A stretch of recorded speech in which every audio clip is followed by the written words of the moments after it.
Hello and welcome to Ye Olde Guide, your podcast guide to the history and heritage of English towns and cities. This is the fourth episode on the city of Liverpool, and this time we're discussing the urban landscape. So we'll be covering some of the extraordinary buildings found in Liverpool, like its magnificent cathedrals, its abundance of Georgian and Victorian civic architecture, but we'll also talk about the less spectacular but essential story of housing in the city. My name is Liam McGrath and I'm joined by historian Daniel Gooch, and our podcast is about the history and heritage of towns and cities of England, which we're gradually touring, and this is our mega episode on Liverpool, so big we've split it into 4 parts, so please check out the other parts. Before we start part 4, just a reminder, please send us any thoughts you have on this episode or any other via our website. You can comment on our website at yeoldeguide.com. You can email us via our website, or you can tweet us at yeoldeguide. We love to hear from you, and we're hoping to round up all your comments in the final part of a series of episodes on Liverpool.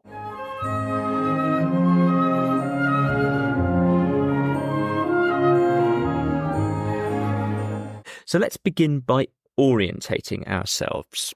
Let's talk about kind of the shape, the background and the character of Liverpool's urban landscape. And Liverpool centre, it forms, I suppose, a long line up against the Mersey, with lots of these docks we've been talking about running along the east bank of the Mersey on mainly reclaimed land. Celia Fiennes, historical travel writer, gives us some descriptions of pre-industrial Liverpool.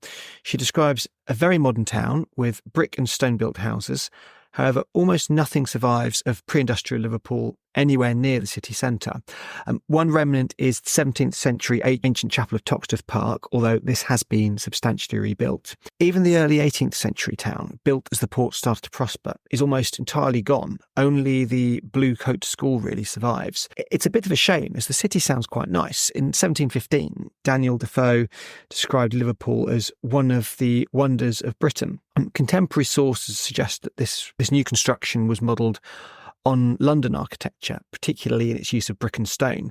One source, quoted by Peter Borsay, says, "It's London in miniature as much as I ever saw anything."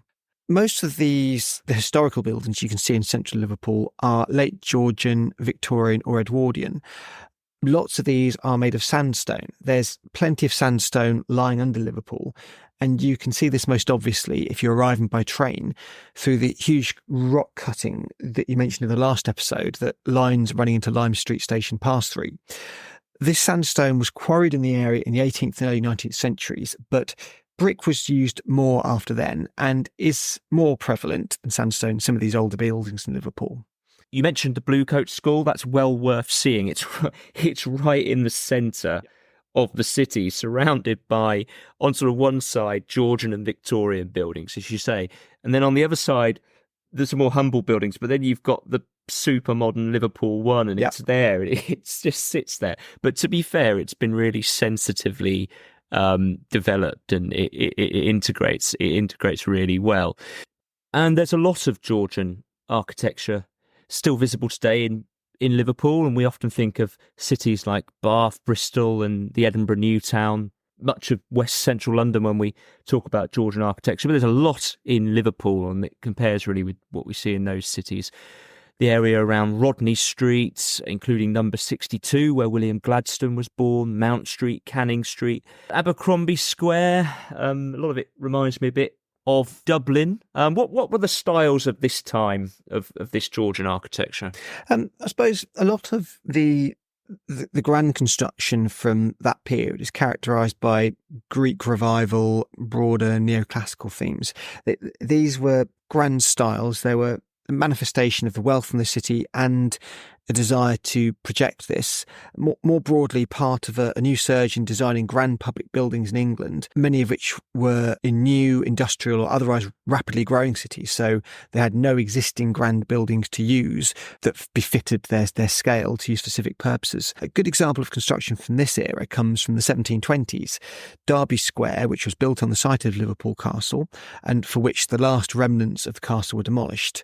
Squares of this kind were part of a new trend in urban design around this time. It stemmed from the design of Covent Garden Piazza almost a century before. The square is today in many ways just as it was when it was built, with the notable exception that it originally had a church and now contains a large monument to Queen Victoria, which was, of course, added quite a bit later. Slightly later, one of the best mid-18th century buildings was probably the Palladian Town Hall. It was designed by John Wood, who was responsible for redesigning much of Bath. We spoke a lot about his work in the Bath episode. The facades survive from the town hall, but much of the rest has been rebuilt, including the dome of the over the courtyard, which was added in the 1780s. But it is now a Grade 1 listed building. Tristram Hunt says it was built as a replica of Bristol's Exchange building, with the ornamental designs on there representing imperial trade, which was, as we said in the last episode, so important to Liverpool.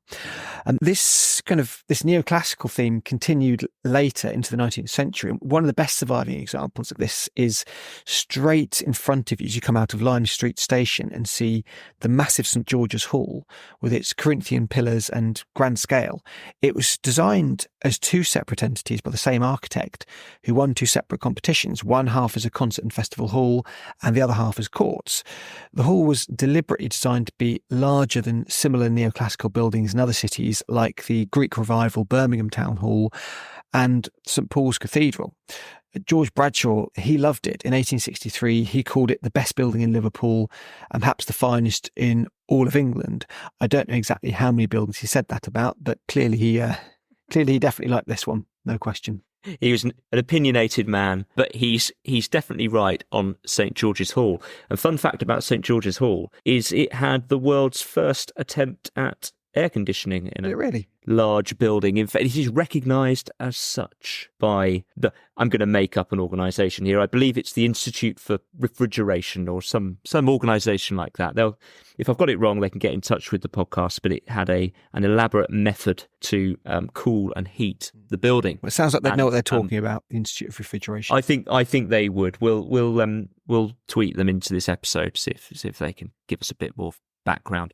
But you're absolutely right about St George's Hall. And in general, the other examples of 19th century municipal architecture, and there's a whole cluster of it around St George's Hall on William Brown Street, sort of branded the Cultural Quarter, which has got, as well as the Liverpool Lime Street Station, which is stunning, you've got St George's Hall, the William Brown Library and Museum, so that contains the World Museum, Walker Art Gallery, County Sessions House, really incredible buildings all laid out on one street. And I think the only street in Britain that is just monumental buildings, no houses on that street. But yes, the one that really stands out, as you say, is St George's Hall, and it's Grade 1 listed, understandably.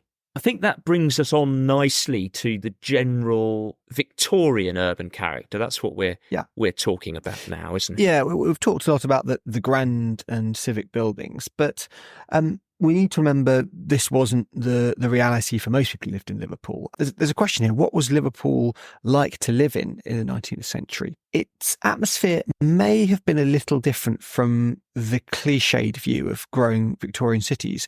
Joseph Sharples comments that as a commercial rather than a manufacturing centre, Liverpool didn't have the same polluted atmosphere produced by the factories of somewhere like Manchester. This is possibly true to some extent, but there were still coal yards and industries around the centre, for example, to the north of Liverpool. So Liverpool didn't escape this pollution entirely. More than this, though, there was still poverty in Liverpool.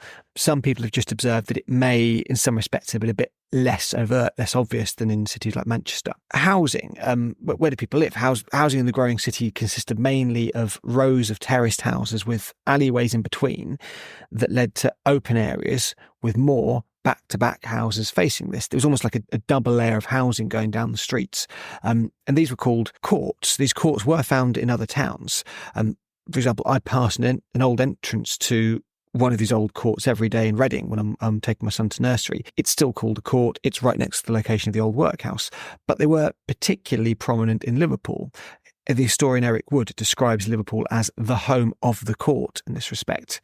It was essentially a new high-density form of 18th and 19th century housing designed to house expanding urban populations.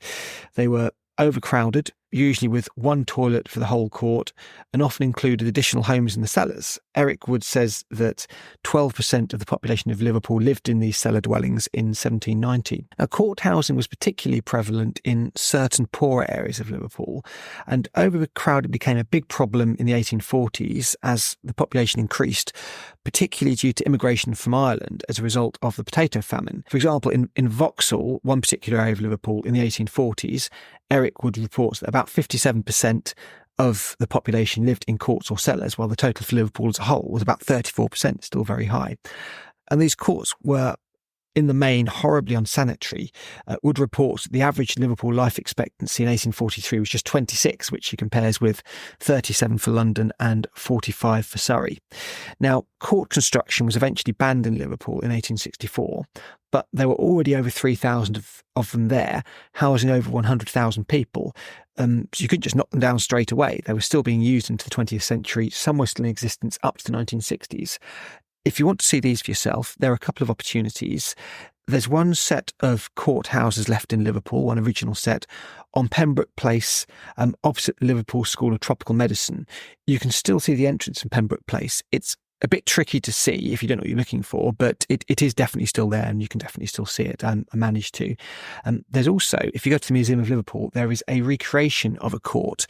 They obviously can't recreate the atmosphere entirely. You can't get the full atmosphere, the full smell, everything else. But you can at least see a little bit of a hint of what it might have looked like. We have this terrible court housing, but there's also there's other styles of housing that are not necessarily unique to Liverpool, but characterise the city. I'm thinking particularly of the densely packed terraced housing that you see particularly around the football grounds, Anfield, Goodison Park, but also Toxteth, the sort of house that, you know, George Harrison, Ringo Starr grew up in. Yeah.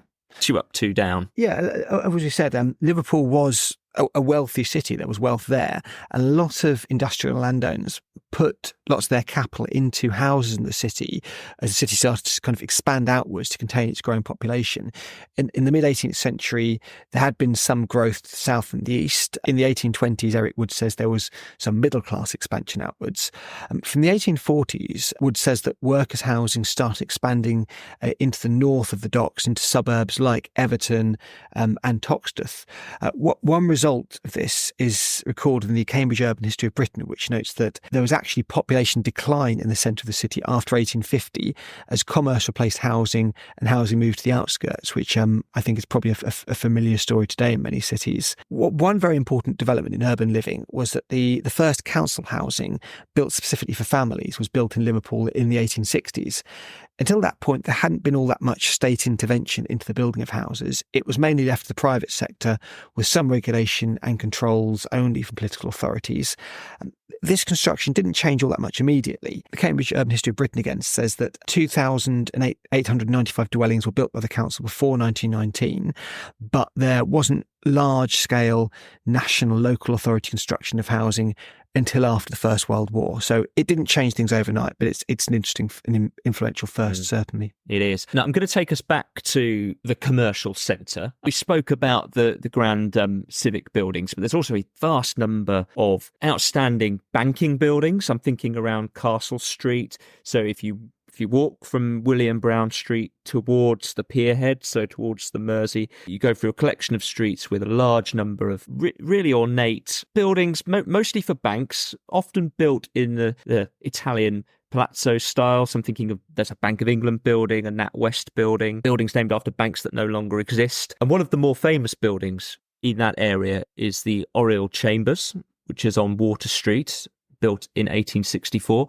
And this was the first building composed of a metal frame with a nearly complete front glass wall. And that doesn't sound very exciting today, but at the time it was revolutionary. And along with the nearby 16 Cook Street, which opened in 1866, these buildings were a precursor for modernist glass office buildings. You know, they were only a few stories high, but they really were the precursor for the modernist tall office building. Other precursors for the tall office buildings are the buildings we see at the Pierhead. So perhaps the most famous buildings in Liverpool are the Three Graces on the Pierhead. So these are 3 large and richly decorated early 20th century buildings. And they're actually built on an infill dock. It's a story of Liverpool's docks. Docks become too small, they get filled in, something gets built. And these are really famous buildings. They are really the picture of Liverpool's skyline, and they are the Royal Liver Building, which was completed in 1911, Cunard Building completed in 1916, and the Port of Liverpool Building completed in 1907. And the Liver Building stands at nearly 100 metres tall. It's got 5-metre high birds on top, famous liver birds. It really would have been a skyscraper at the time. And I remember when we were talking about immigration to Liverpool, there were migrants that thought they'd arrived in New York because the height of these buildings. The Cunard Building, in the Italian Renaissance style, it's clad in Portland cement. It was the HQ for the Cunard Line that we've spoke about in our Southampton episode, and it's a major transatlantic cruise liner. The Port of Liverpool Building is probably the most ornate, grand, Baroque building with a large dome. And these buildings are unmistakable. And the area they're on, the area where they're built, is known as the Pier Head. And it's also a great place for great views across the Mersey towards Birkenhead. And there's the ferry terminal for the Mersey ferry, and memorials to the Titanic and the Merchant Navy, and indeed the Canadian Navy commemorating the Battle of Atlantic. One of the best parts of Liverpool, I think, to visit. Yes, spectacular sight. I was watching a documentary recently about Shanghai's waterfront. I was thinking, wow, that could easily be Liverpool. So many of these great imperial port cities are so instantly recognisable as such, and yeah, Liverpool's especially grand. Yes, it looks like the bun, doesn't it? Absolutely. We've mentioned the Museum of Liverpool a few times, and that's built alongside the Pier Head. And I remember when I was first taking an interest in urbanism, in the noughties, there was a big fuss because they wanted to build what they were calling a fourth Grace, which was to sit alongside the three Graces. And there were all these futuristic designs they wanted to build in time for the Capital of Culture in 2008. And one of them looked like a cloud. I think the cloud was the winning design, but it never got built. And instead, we got the building which houses the Museum of Liverpool, along with other developments like the extension of the Leeds and Liverpool Canal, which actually runs kind of underneath the Pier Head. Hard to believe. It's a great area to visit and not far away from the Albert Docks. Really, the Pier Head buildings are at the zenith of Liverpool's power. And then after that, we had the First World War, and we had the decline of the docks, which we talked about in our industry episode. The next major change to Liverpool's urban fabric, really, was as a result of the devastation of the Blitz. Yeah, so that's definitely context here. Liverpool suffered massive damage during the Second World War. Even in the 1950s, one visitor still described it as cratered and packed with bomb sites. Nonetheless, there does seem to have been a familiar story of top-down imposed modernity in Liverpool's post-war regeneration, directed in Liverpool by local politicians, according to the historian David Kynaston. And much of this section comes from his study into Liverpool housing redevelopment in the 1950s. Large tower blocks were installed, like those in Everton Heights. The chairman of the local housing committee is quoted by Kynaston as basically getting into a competition with himself over how tall they could be. 11, 20 story, who's quoted as saying, describing tall blocks as the only answer to sprawl. And this begs the question, why is sprawl inherently so much worse than height, especially when you're building in a suburb already? Their answer comes from Kynaston's report of a local council meeting, where the consensus was deemed to be that this was the only alternative to suburban growth in outlying towns like Widnes, which the council had decided that the residents of Liverpool wouldn't like. It's notable, though, that they spoke at other times of needing to persuade people to live in tower blocks, while the city architects described stay-putters who refused to move as their biggest problem. It comes across as an awful lot of direction and not enough listening.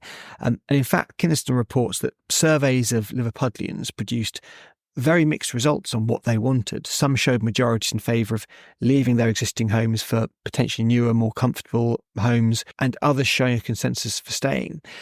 All manner of reasons were given why people wouldn't want to move. This wasn't just stubbornness, but there was familiarity, a wish not to break up their community. These were two of the main arguments. To give the counter-argument, the housing situation in Liverpool previously had not been great. much of it, as we said, comprised unsanitary court and basement houses. So looking at human needs, anything was likely to be an improvement. But the proof really is in what happened to so much of the new high-rise buildings. Everton Heights became a local disgrace, really. It was run down, deprived, nicknamed the Piggeries, and demolished in the 1990s. But these tower blocks continued to be approved through the 1960s. One local newspaper headline read, "The highest homes in Britain for Liverpool." This race to modernity was seen as changing the skyline of Liverpool from its familiar terraced houses into something new and high. Many welcomed it, but many, of course, didn't. It's interesting. The other city that really embraced this was Glasgow, moving wholesale movement onto modern estates with high-rise blocks. The interesting thing about Liverpool is it got the high-rises and the sprawl in many ways. It got both of them. Yeah. And probably what you wanted was the sort of the density of the Georgian and higher quality Victorian architecture. It's probably the middle ground, but it has had a lasting effect on the distribution of the population within Liverpool. It sometimes feels parts of Liverpool feel a bit empty, and that's partly because of the docks, the decline of the docks, but it's also the population feels like it's moved out of the centre somewhat. I mean, in the centre itself, and you can still see bits of this now, although there's been a lot of improvement over the last 20 years. But, as you say, it was one of the most blitzed city.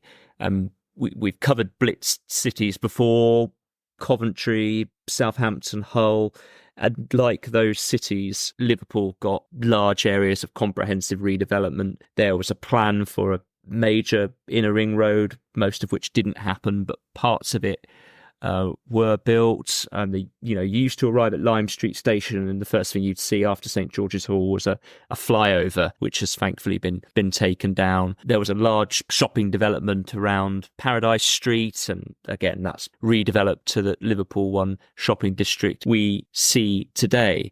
That did leave a real mark on the layout of the city that we still see today. Should we talk about some of the most outstanding buildings in Liverpool? Yeah, let's talk about the cathedral show. I think Liverpool's two cathedrals, the Anglican and the Catholic, are definitely two of its most famous buildings. The Anglican Cathedral is notable because it's one of only a small number of purpose-built cathedrals constructed in modern times.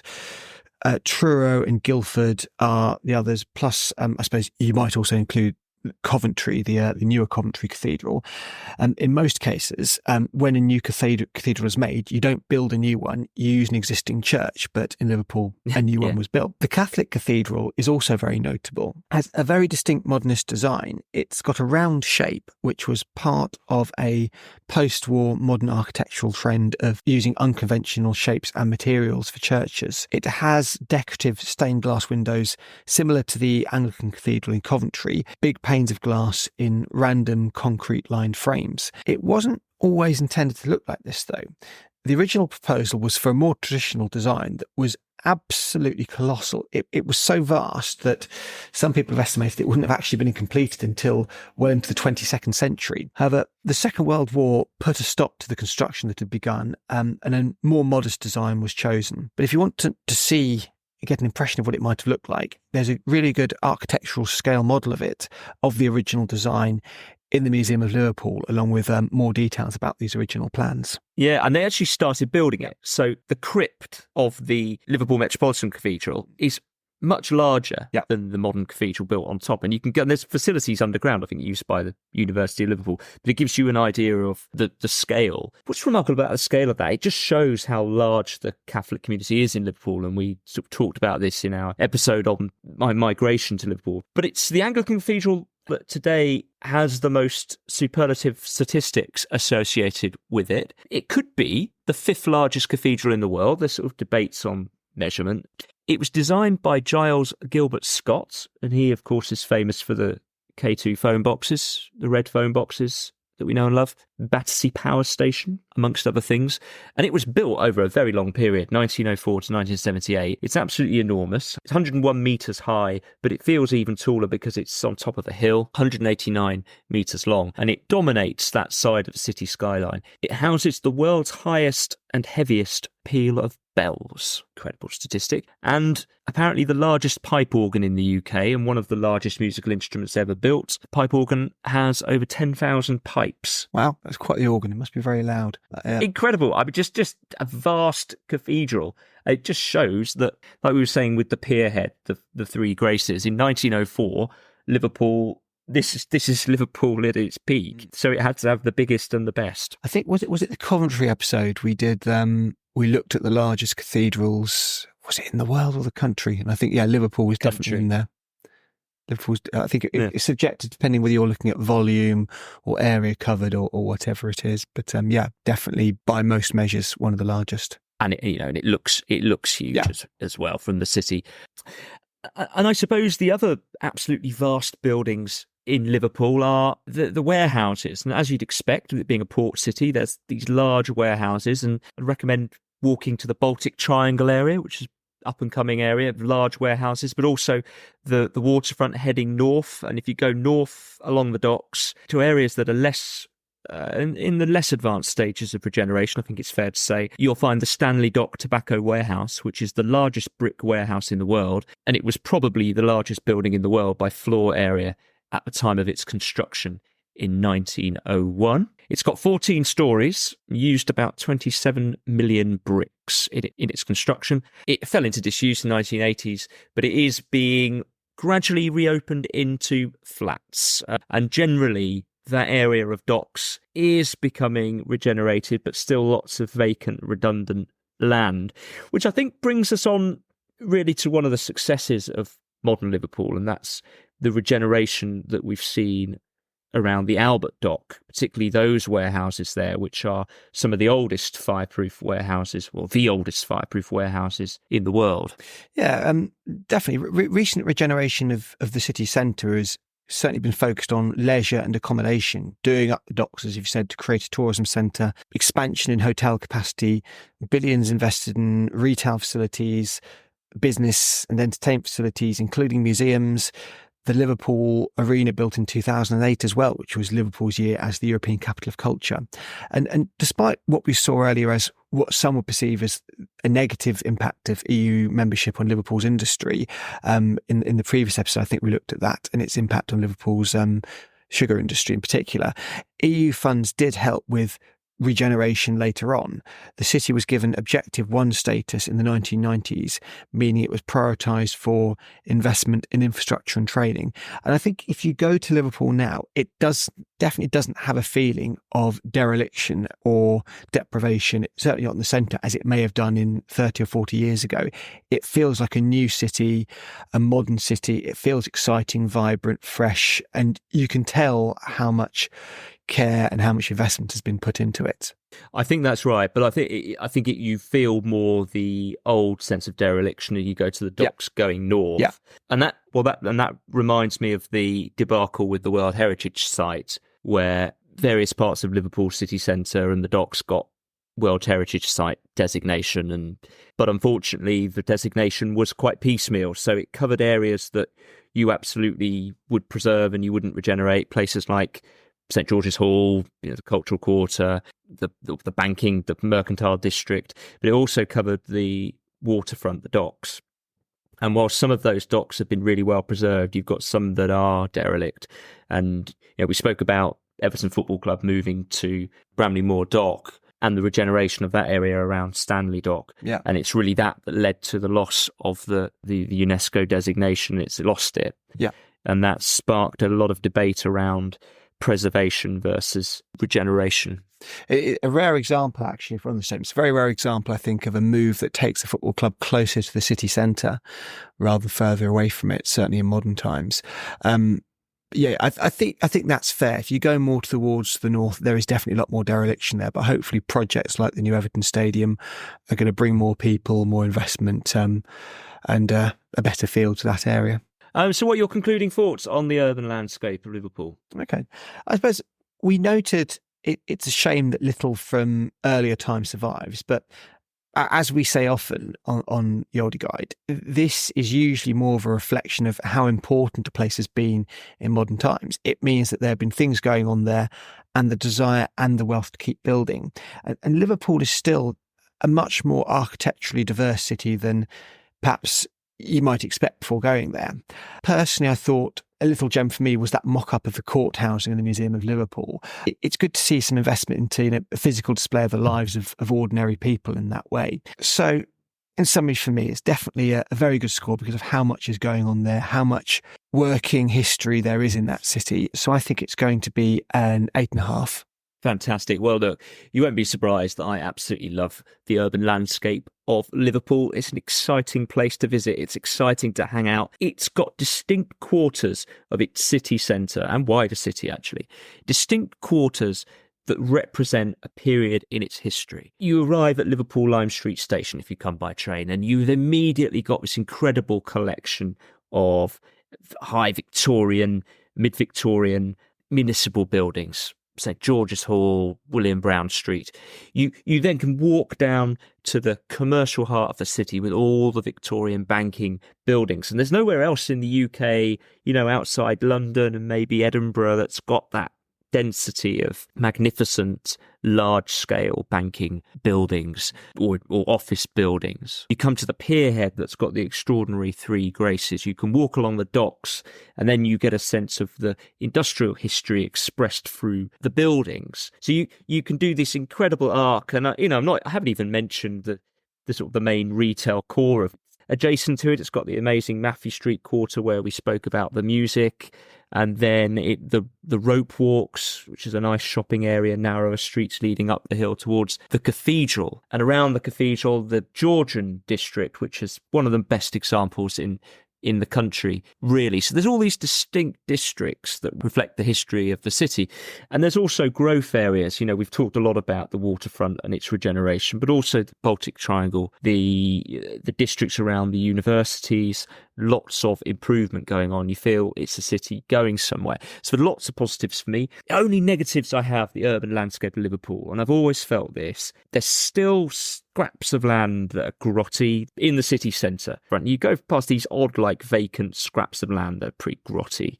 There's some unclean areas. There's some buildings that are not in a very good state. It's improved a lot, I have to say, over the last 20 years, but there's still fair amount of grottiness, which is why subtract a mark on my scoring. So I will be giving it an 8. An 8. That's still very good. So 16.5 out of 20 for Liverpool on urban landscape. Thank you for listening, and please get in touch with any suggestions, additions or thoughts on this episode or any other via our website, yeoldeguide.com. Or you can tweet us at yeoldeguide. We hope you've enjoyed this series on Liverpool. We're not quite at the end though. Next time, Daniel and I will be finishing off our visit to Liverpool with reflections on the city, what we call reality versus expectation. We also hope to cover any of your feedback and fill in any big gaps from what we've missed based on what you've told us. So thank you for listening. See you next time.